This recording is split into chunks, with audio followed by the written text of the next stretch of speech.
പഹൽഗാം കൂട്ടക്കൊലയ്ക്ക് നേതൃത്വം നൽകിയ കൊടും ഭീകരൻ ആസിഫ് ഷെയ്ഖിനെ വധിച്ചിരിക്കുന്നു. ഇയാൾക്കൊപ്പമുണ്ടായിരുന്ന 2 ഭീകരരും ഏറ്റുമുട്ടലിൽ കൊല്ലപ്പെട്ടു. സിആർപിഎഫും ജമ്മു കാശ്മീർ പോലീസും ചേർന്ന് നടത്തിയ ഓപ്പറേഷൻ നാദിറിലാണ് ഭീകരരെ കൊലപ്പെടുത്തിയത്. അർജുൻ പീതാംബരൻ വിവരങ്ങളുമായി ചേരുകയാണ്.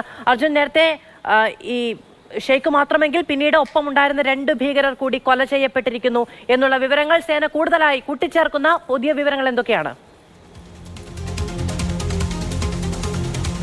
മാധു, നമ്മൾ നേരത്തെയും ഈ 3 ഭീകരരും കൊല്ലപ്പെട്ടു എന്നുള്ള കാര്യം പറഞ്ഞിരുന്നു. അത് കുറച്ചുകൂടി വ്യക്തത വരികയാണ്. 3 പേരുടെയും പേര് വിവരങ്ങളടക്കം ഇപ്പോൾ പുറത്തു വരുന്നുണ്ട്. ഇത് സുരക്ഷാ സേനാ വൃത്തങ്ങൾ ഇപ്പോൾ സ്ഥിരീകരിക്കുകയും ചെയ്യുന്നുണ്ട്.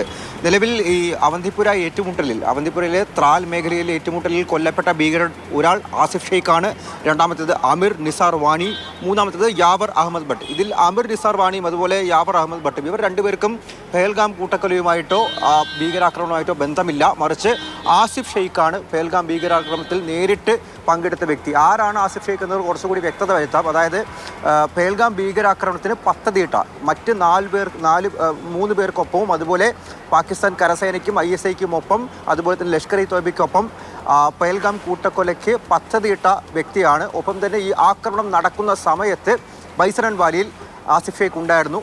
വെടിയുതിർത്തിട്ടുണ്ടോ എന്നുള്ള കാര്യം വ്യക്തതയില്ല. പക്ഷേ ആ സംഭവ സമയത്ത് ആസിഫ് ഷെയ്ഖ് ഈ ബൈസൺ വാലിയിലുണ്ട്. ഒപ്പം തന്നെ ഈ ആക്രമണത്തിന് പദ്ധതിയിട്ടവരിൽ ഒരാൾ കൂടിയാണ് ഈ ത്രാൽ സ്വദേശി, ജമ്മു കാശ്മീർ സ്വദേശി തന്നെയാണ്. അവിടെ ത്രാലിലാണ് ആസിഫ് ഷെയ്ഖിൻ്റെ വീട്. അവിടെ ഇയാൾക്കതാണ് ഈ പഹൽഗാം ഭീകരാക്രമണത്തിൽ പങ്കുള്ളത്.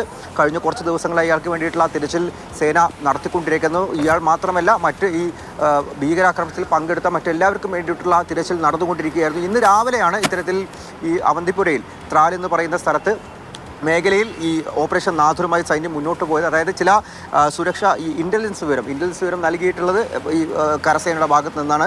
ഇത്തരത്തിൽ 3 ഭീകരർ അല്ലെങ്കിൽ 2 or 3 ഭീകരർ ഒളിഞ്ഞിരിക്കുന്നു എന്നുള്ള ഒരു വിവരം ലഭിക്കുന്നു. അതിന് പിന്നാലെ ജമ്മു കാശ്മീർ പോലീസും CRPFും കൂടെ വലിയൊരു പരിശോധനാ ദൗത്യം ആരംഭിക്കുകയായിരുന്നു. കോമ്പിംഗ് ആൻഡ് സെർച്ച് ഓപ്പറേഷൻ എന്നാണ് അവരുടെ ഭാഷയിൽ അത് പറയുക. ആസിഫ് ഷെയ്ഖ്, യാവർ അഹമ്മദ് ഭട്ട്, ആമിർ നിസാർ വാണി ഇവർ 3 പേരാണ് ഓപ്പറേഷൻ നാദിറിലൂടെ കൊല ചെയ്യപ്പെട്ടിരിക്കുന്നത്.